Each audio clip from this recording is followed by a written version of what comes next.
Good afternoon, everybody. I want to say a few words about the tragedy that took place this week in West Virginia. But before I do, I'd first like to comment on the news that Justice John Paul Stevens will retire from the Supreme Court at the end of its current term. And when President Ford was faced with the Supreme Court vacancy shortly after the nation was still recovering from the Watergate scandal, he wanted a nominee who was brilliant, non-ideological, pragmatic, and committed, above all, to justice, integrity, and the rule of law. He found that nominee in John Paul Stevens. Justice Stevens has courageously served his country from the moment he enlisted the day before Pearl Harbor to his long and distinguished tenure on the Supreme Court. During that tenure, he has stood as an impartial guardian of the law. He's worn the judicial robe with honor and humility. He has applied the Constitution and the laws of the land with fidelity and restraint. He will soon turn 90 this month, but he leaves his position at the top of his game. His leadership will be sorely missed, and I just had an opportunity to speak with him and told him on behalf of a grateful nation that I thanked him for his service. Now, as Justice Stevens expressed to me in a letter announcing his retirement, it is in the best interest of the Supreme Court to have a successor appointed and confirmed before the next term begins. And so I will move quickly to name a nominee, as I did with Justice Sotomayor. Once again, I view the process of selecting a Supreme Court nominee as among my most serious responsibilities as president. And while we cannot replace Justice Stevens' experience or wisdom, I will seek someone in the coming weeks with similar qualities: an independent mind, a record of excellence and integrity, a fierce dedication to the rule of law, and a keen understanding of how the law affects the daily lives of the American people. It will also be someone who, like Justice Stevens, knows that in a democracy, powerful interests must not be allowed to drown out the voices of ordinary citizens. Much like they did with Justice Sotomayor, I hope the Senate will move quickly in the coming weeks to debate and then confirm my nominee so that the new justice is seated in time for the fall term. Now let me say a few words about what has happened in West Virginia. This has been an unimaginably difficult week for the people who live near Mount Cole. 31 workers were inside the Upper Big Branch mine when an explosion ripped through its walls on Monday afternoon. 2 were saved, 25 were lost.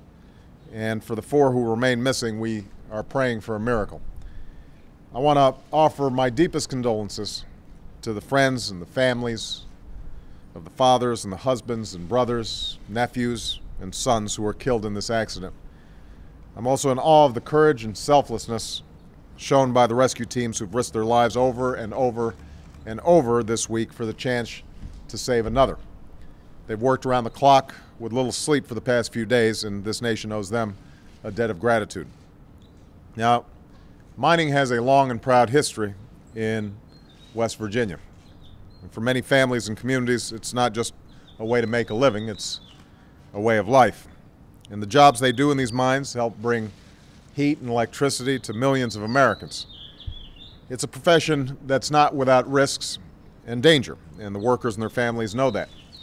But their government and their employers know that they owe it to these families to do everything possible to ensure their safety when they go to work each day.